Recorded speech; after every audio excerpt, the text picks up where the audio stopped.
Hey everybody, welcome. It's 5:35 p.m. right now on August 3rd, 2024. Welcome to CP3D podcast today. We're going to have a couple different segments in this podcast today. I'm going to start us off. We'll see Charles eventually here. We'll see some other people. The theme for today, the focus for today is no regrets. Okay, no regrets. I have been fortunate, we have been fortunate in Common Power to win a lot of close races in elections over time. Catherine Cortez Masto for the U.S. Senate in Nevada in 2022 won by less than half of 1%, 8,000 votes. 8,000 votes, and we made around 80,000 voter contacts. We played a role. We helped her to get across the finish line. We've won state level races by votes in the hundreds, numbers in the hundreds. We have contributed to victories in Wisconsin in multiple elections that have been won by thousands of votes, less than half of 1%. Winning those elections, Governor Evers in 2018 in Wisconsin, Warnock and Ossoff in Georgia in 2020, Cortez Masto in 2022 in Nevada. Have been wonderful moments. Andy Beshear, governor of Kentucky, winning in 2019 by 5,100 votes, 5,100 votes, and we had knocked 3,700 doors for him. Those are mountaintop moments, folks. I remember 2008 on election night the next night, coming to a lecture that I was doing at the University of Washington.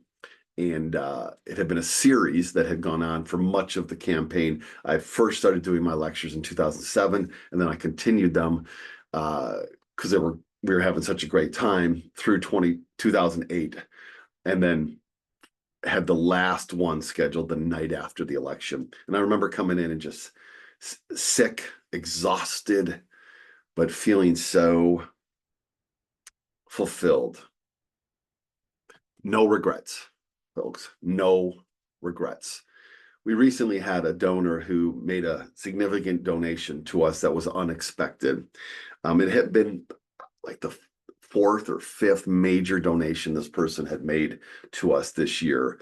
And when she made that donation, she texted me and she said, no regrets this year. Not going to have any regrets. Going to put it all on the table. So that's the theme tonight. And we are having our campaign our autumn fieldwork kickoff this evening. Right now, it's going on as I'm doing this podcast at the Museum of History and Industry in Seattle in person. We did our virtual campaign launch for fieldwork on Thursday. Today's Saturday, and we're doing our in-person one tonight. And we have the party chairs, the state party chairs for the Democratic Party from the state of Washington, Jesse Conrad, and also from Michigan and Ohio. They're here because we're doing such work in all these places. We are fortunate to have them come and join us to talk about the importance of field work, door knocking, and how we can make a difference and have made a difference in these places. In a little bit of time here, we're going to have Charles Douglas come in from that location, and we'll have some other voices be part of our time here to hear about how that's gone and what we've learned and how we're inspired. There is another situation unfolding right now in the state of Arizona. In Arizona, Common Power worked three trips during the primary for the Congressional 3rd District in the Democratic Party primary. We made 3 trips in the last 3 months to go there. Several volunteers have made the trip there. Hot, of course. And we've done this because our partner orgs have asked us, and because there's a lot of strategic value to this particular election. This is the Arizona 3rd, which is Ruben Gallego's current House of Representatives seat. Gallego is giving up that seat to run for the U.S. Senate and is a very strong candidate for the U.S. Senate seat there. This seat is a strong Democratic seat. Whoever wins it in the Democratic primary is very likely to hold the seat. And we are competing for Raquel Terán, who is running with the support of Latinx voters, many of them around the district. And our partner organization that we've worked with at length asked us to consider coming in and helping to support Terán. Doing this, we believe that the positions offered by Terán are not massively different, but are better in a couple of key places than her opponent, Yasamin Ansari. So we've been working for Terán, and there's part of the strategy of this is that she would be a Latino voice, a Latina voice in the U.S. House, and she would help to mobilize Latina and Latino voters in the general election in 3 months. So we support our partners. We also see the logic and the strategy behind this. You need a multiracial coalition in every state to win, particularly in these southern states like Nevada and in Arizona, or Georgia and in North Carolina. So we've been supporting Terán. On election night, Tuesday, first I should say that most of the ballots in Arizona are mailed ballots, most. Not all of them, but most of them. It's not like Washington where almost all of them are. It's more like 70% are mailed. On election night, with thousands of ballots still to be counted, Ansari had a lead of, I wrote it down here, 1,185 votes, 1,185 votes, with each of them at about, that was pretty big. Let's see here. Let me see. I sent out some photos here. Let's see.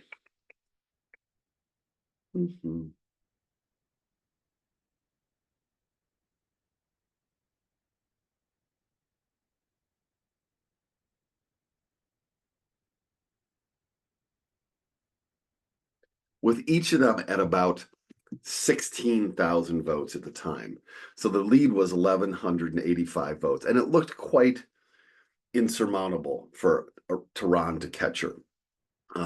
But ballots mailed all the way up till and postmarked by the end of the mailing day on election day are counted in Arizona, as they of course should be. And so Terán has been steadily getting closer and closer because the late ballots have been supporting her. As of Friday, yesterday, at the end of the counted ballots in the Arizona 3rd, Terán was losing by 89 votes. 89 votes. She had gotten within 89 votes. It's a remarkable comeback, but there aren't a lot of ballots left. So there were some further ballots counted today, and now the lead is down to 67 votes. 67 votes. With each person, let's see, Ansari's got 19,031 votes, and Terán has 18,964 votes. All right. 67 votes. 67? Did I say 67? Yep, 67 votes separate them. What's left? From what we can tell, there are between 200 and 300 ballots that are called uncured ballots. There are ballots that were not counted. They were set aside because signatures on them did not immediately match up, or there was something flawed in them that can be corrected. And people who want to cure a ballot, to fix it, to make it complete, have until 5 p.m.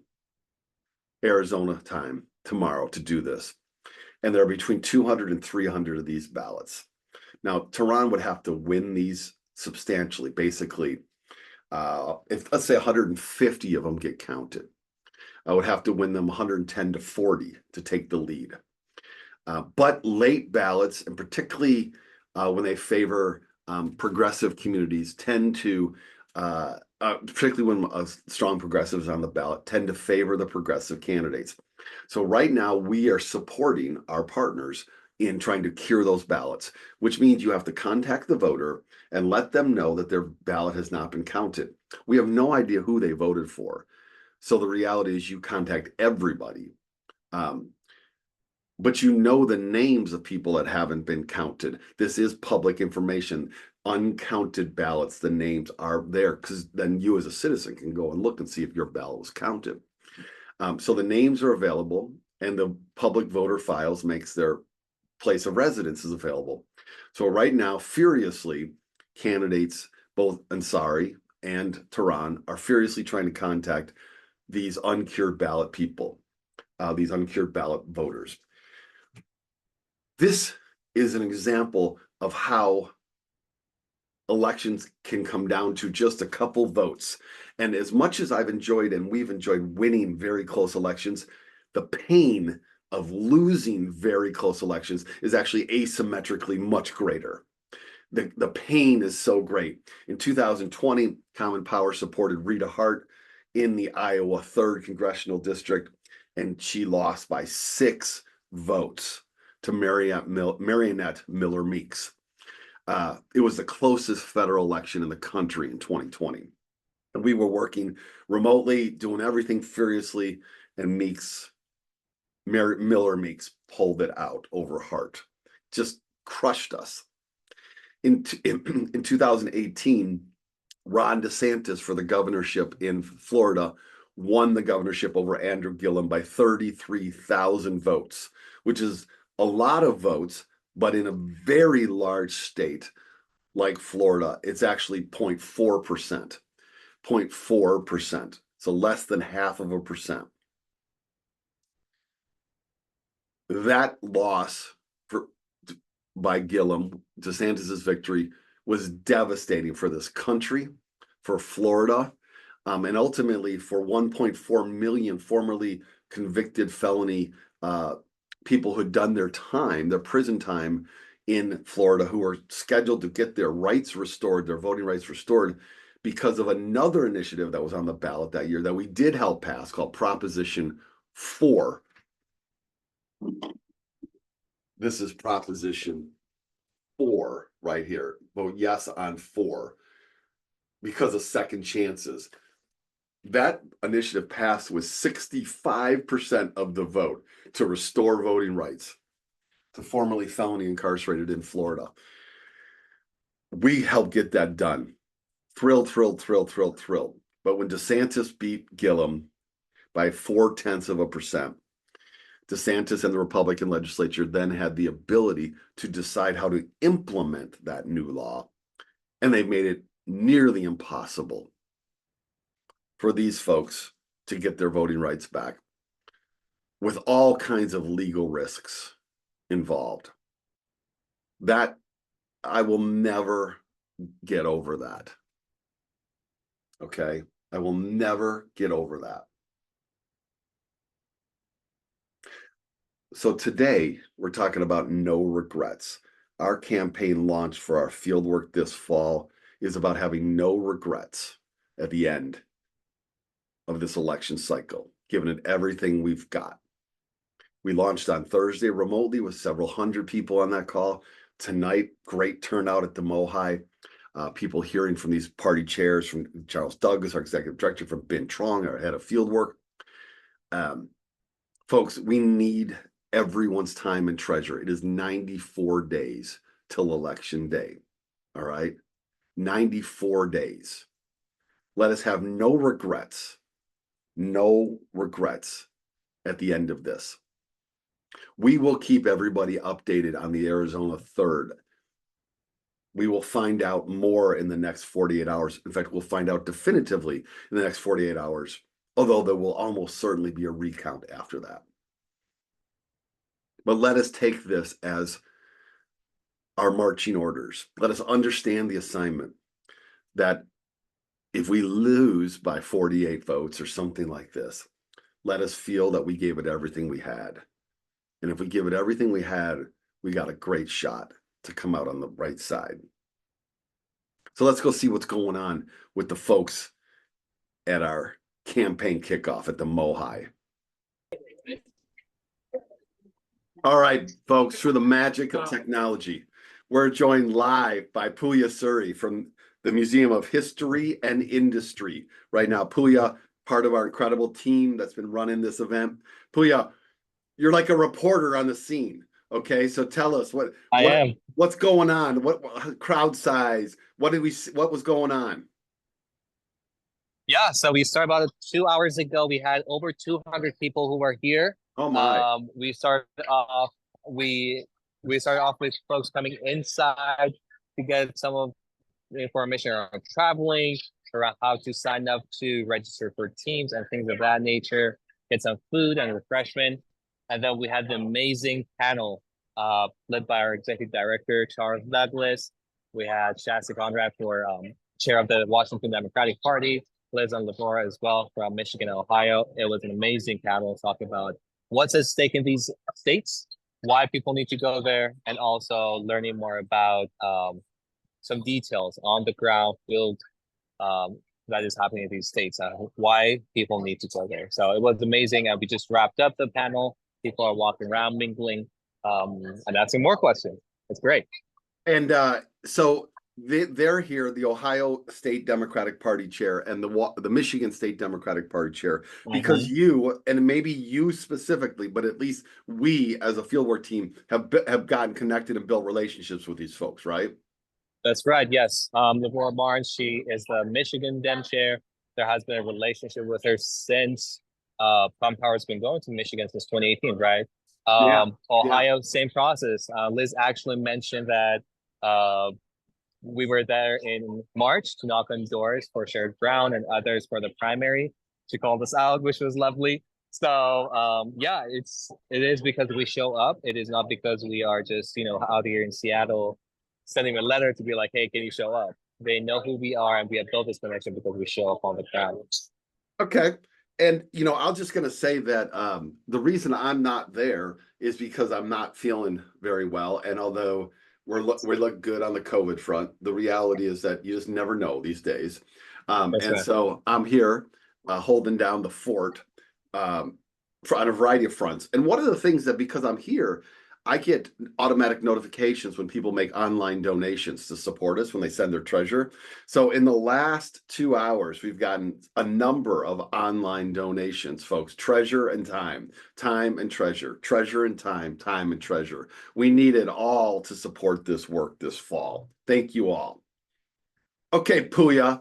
Pooya, I think, has lined up a few folks to kind of come in or gonna randomly grab them to chat with us for a minute about their thoughts. So let's go there. Let's do that.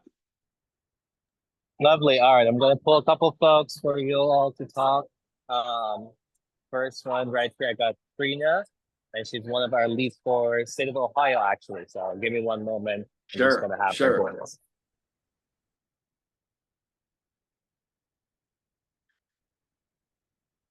Yeah, he's lining up Trina Duffler, who's going to chat with us.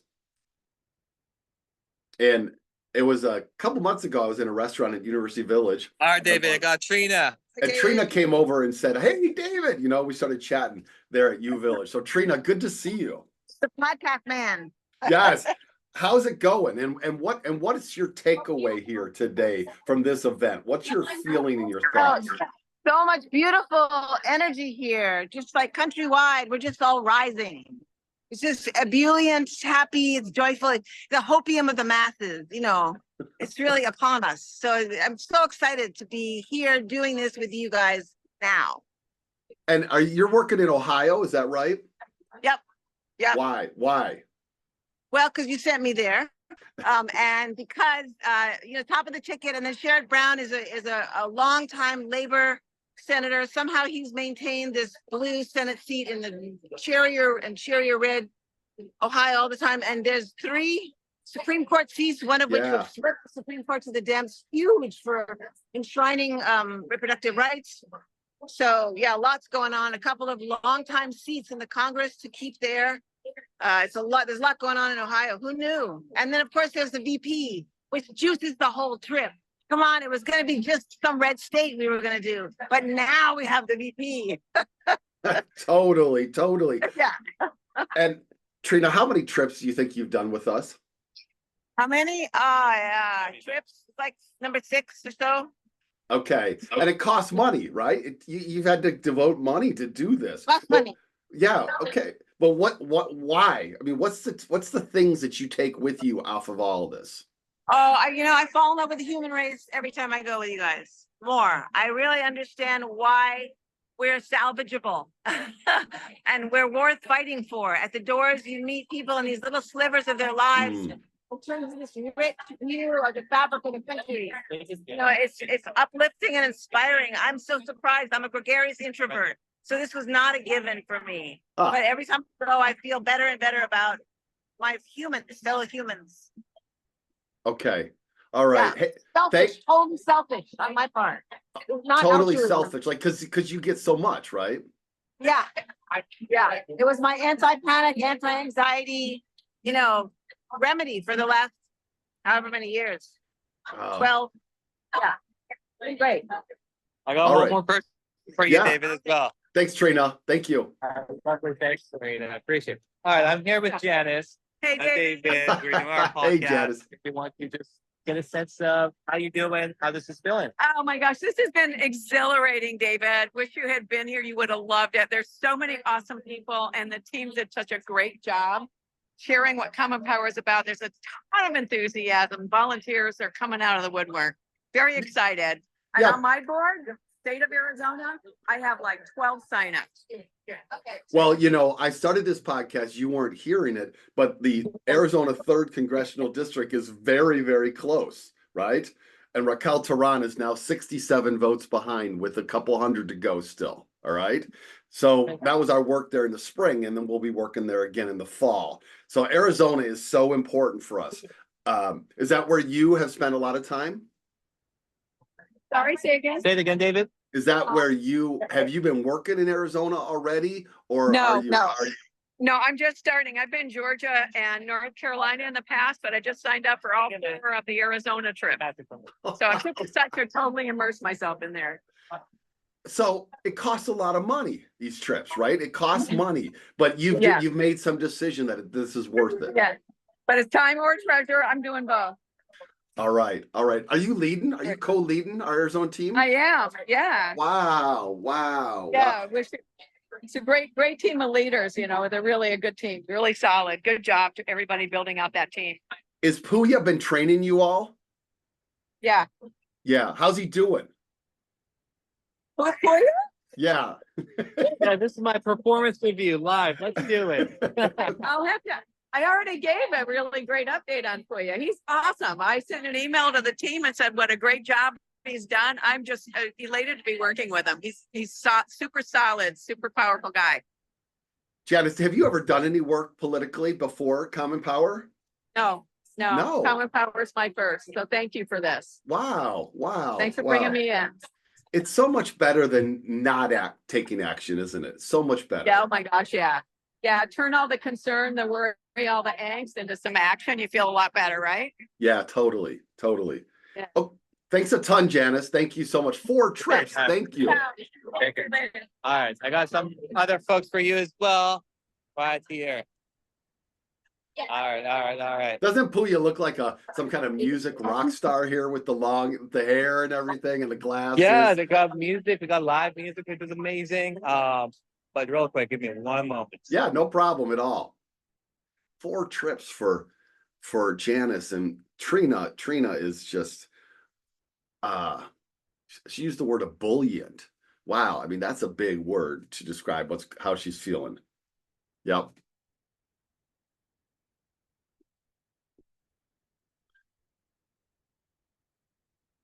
All right. Let's see what I got for you. All right. How are you, Carolyn? Hi, David. How are you? I'm really good. We were talking earlier. Have you been able to get anybody to do some work in Arizona? Yeah, but you know what? I sent it out to a bunch of people and I don't think I'm gonna get home in time to call myself, but yeah. Yeah, it's gonna be super close. It's down to 67 votes now. Yeah. All right. Yeah. Between I had my husband sign up for the phone bank and it was full. The oh, phone okay. bank was full, so that's a really good sign, right? Yeah, that's really great. That's really great. And don't you Yeah. have a daughter in Phoenix, don't you? You know Or- what? She lives in Seattle now. Okay. But all right. I cannot believe you remembered that. Like, how much do you keep in your head, David? I don't know. You'd be surprised how much is not in my head. All right. Like there's a whole body of medical and health knowledge that my wife knows everything about that I know nothing about. So, it's a trade-off. Okay. So Carolyn, what was your takeaway from this event tonight? And what's a thing you learned tonight? Good takeaway from this event. Oh, my takeaway from this event? Okay. There was a ton of enthusiasm. And the 3 Democratic leads they had from Michigan, Ohio, and Washington State, right? Yep. Were super inspirational and informative. And there was so many people here who have not been on a trip who are here because I know they're going to go on a trip. So it's just, I feel like this was super energized and positive, and we're going to get a lot more people traveling. That's great. I said the theme tonight that I'm going with on this particular podcast is no regrets. We're not going to have any regrets at the end of this. We're going to leave it all out there, right? Right. That's right. Okay. All right. Thank you so much. Thanks, Carolyn. Bye-bye. Good. Take care. All right, David. I'll pass it to you. We've got some other folks that have questions about traveling, so I'll just go and answer their questions. But let me know. Okay, can you go get Charles and tell him I need him? All right, give me 1 sec.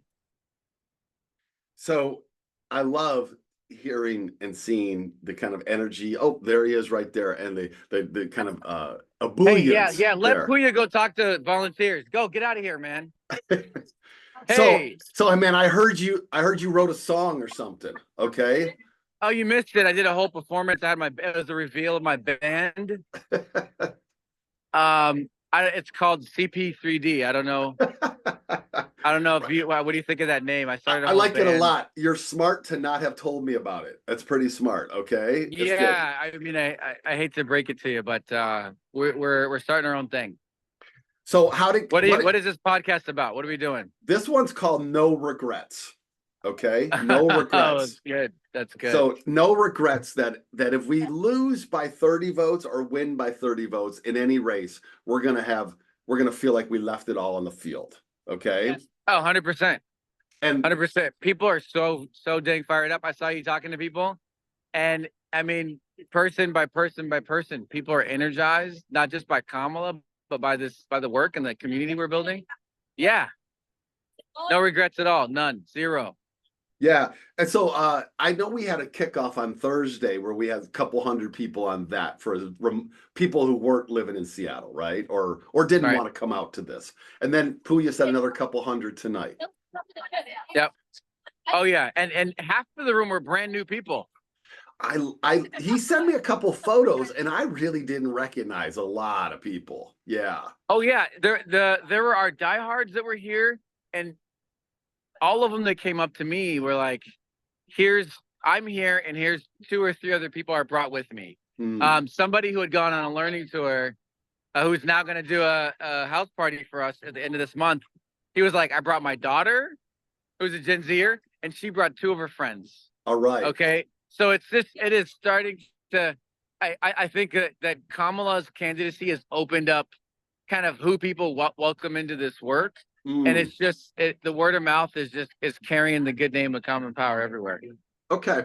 Let me ask you a deeper question now about having the Michigan and the Ohio State Party chairs joined by Shasti Conrad, our Washington State Party chair. You have built relationships with all of these folks. All right. Oh, yeah.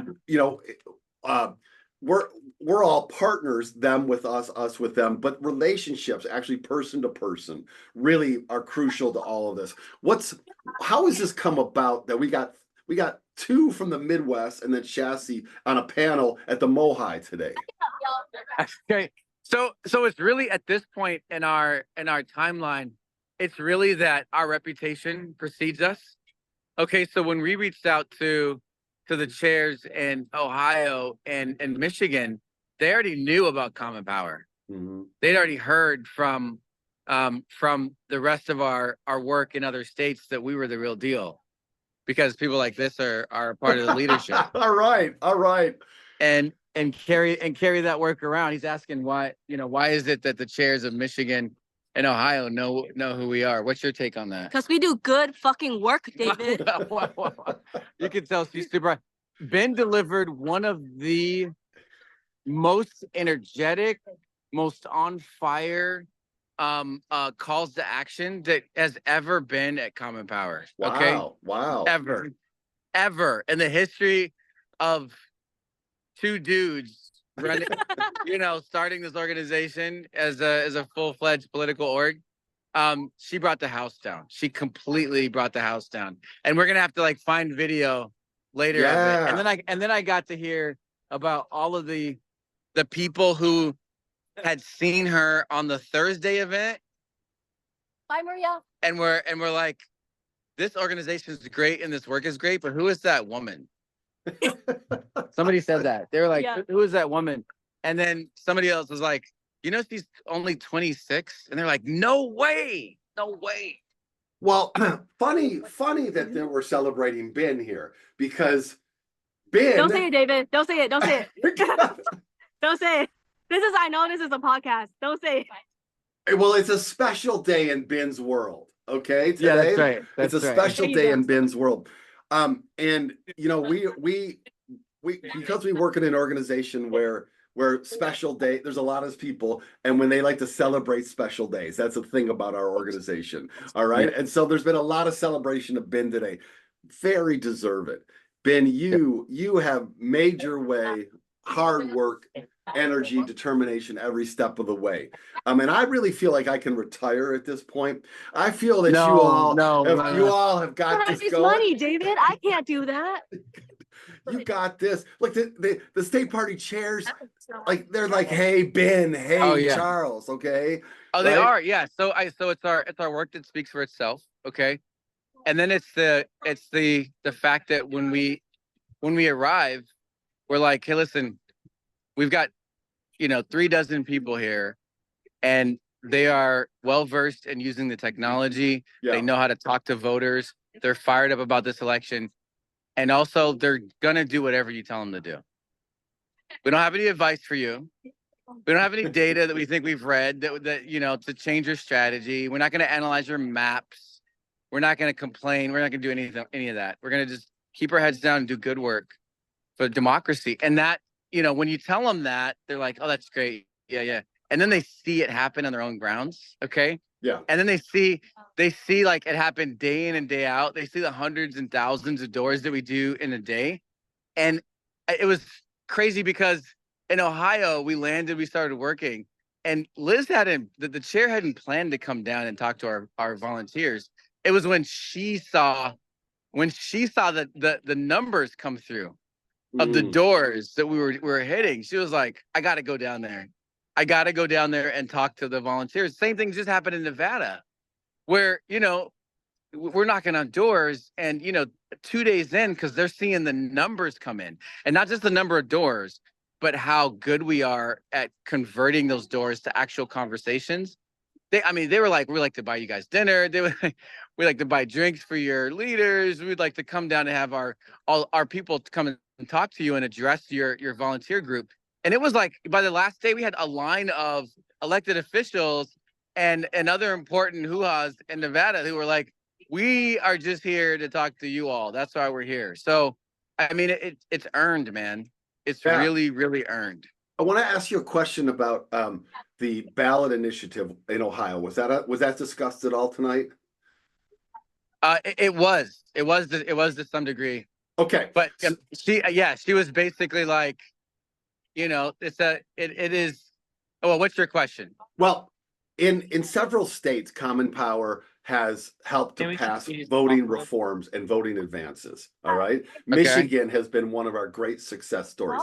Michigan now has absentee voting and early voting in person and has same day voter registration, all kinds of things that we've helped pass since 2018.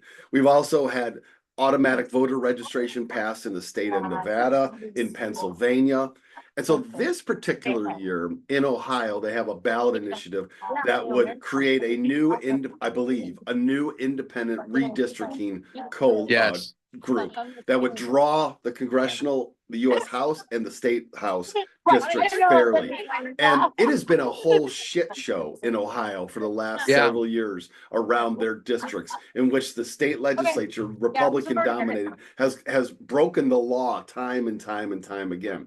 So when we go to work in Ohio this fall, we're not only trying to help Sherrod Brown win, we're not only trying to help 3 Supreme Court justices win, we're also trying to get this ballot initiative that would create new fair districts in the state.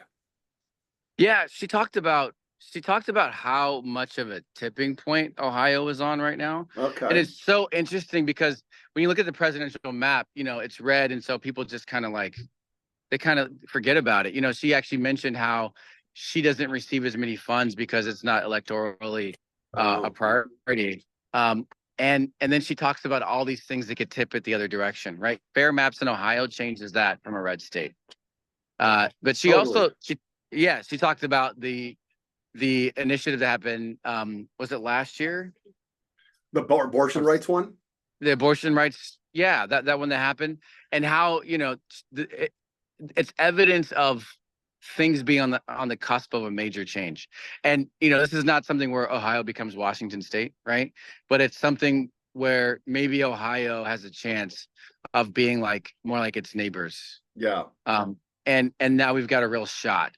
And we've got a real shot in certain districts, or we've got a real shot for certain statewide races, or we can start pushing on the margins a little bit more. We can, what they say, what did Lou say? Lou, our friend Lou from Wisconsin, we can lose better, like they do in Wisconsin.